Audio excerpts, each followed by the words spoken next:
ঢাকা শহরের প্রধান সড়ক, যেখানে শিক্ষার্থীদের বিশাল বিক্ষোভ চলছে। গাড়ির দীর্ঘ সারি, ধোঁয়া আর টিয়ার সেলের গন্ধ বাতাসে ভাসছে। পটভূমিতে বিক্ষোভকারীদের স্লোগান ও পুলিশের বুলহর্ন শোনা যাচ্ছে। এই বিশৃঙ্খলার কারণ কি? কেন এত উত্তেজনা? ন্যায্য অধিকার চাইতে এসে এমন অবস্থা হবে তা কেউ কোনোদিন ভাবেনি। এই নৃশংসতাকে কেন্দ্র করে বৈষম্যের বিরোধে সবাই ক্ষুব্ধ। তবে কেউ বলছে আমরা ভুল করেছি, কেউ বলছে হাসিনাই ভালো ছিল বাংলাদেশের জন্য। আমরা যে নতুন সরকারের জন্য আশা করেছিলাম, এখন তার বাসভবনের সামনে এমন বিক্ষোভ কেন? ইউনূস সাহেবের প্রতি এত ক্ষোভ কেন? ডক্টর ইউনূস কি এমন কোনো সিদ্ধান্ত নিয়েছেন যার কারণে আজ এত বিশৃঙ্খলা দেখা দিয়েছে? চাকুরিতে আবেদন বয়সসীমা ৩৫ বছর করার দাবিতে শিক্ষার্থীদের আন্দোলন উত্তপ্ত হয়ে ওঠে। মিছিলটি অন্তর্বর্তী সরকারের প্রধান উপদেষ্টা ডক্টর মোহাম্মদ ইউনূসের কার্যালয় ও বাসভবনের যমুনার সামনে পৌঁছালে পুলিশের সঙ্গে শিক্ষার্থীদের ধস্তাধস্তি শুরু হয়।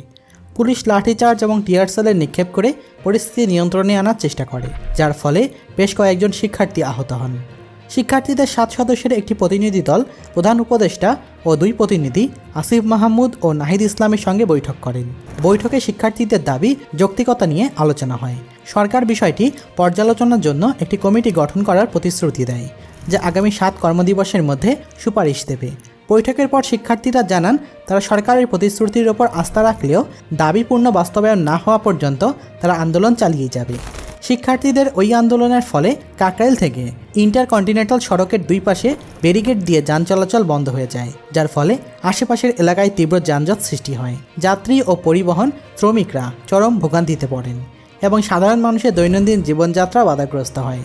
সরকারের পক্ষ থেকে আলোচনার প্রস্তাব দেওয়া হলেও শিক্ষার্থীরা দাবি বাস্তবায়ন না হওয়া পর্যন্ত আন্দোলন চালিয়ে যাবে এমনটাই ঘোষণা দিয়েছেন।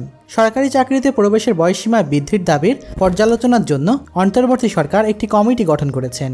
এই কমিটির প্রধান হিসাবে দায়িত্ব পেয়েছেন সাবেক সচিব আব্দুল মুঈদ চৌধুরী, যিনি জনপ্রশাসন সংস্কার কমিশনারের প্রধান হিসাবে কাজ করেছিলেন।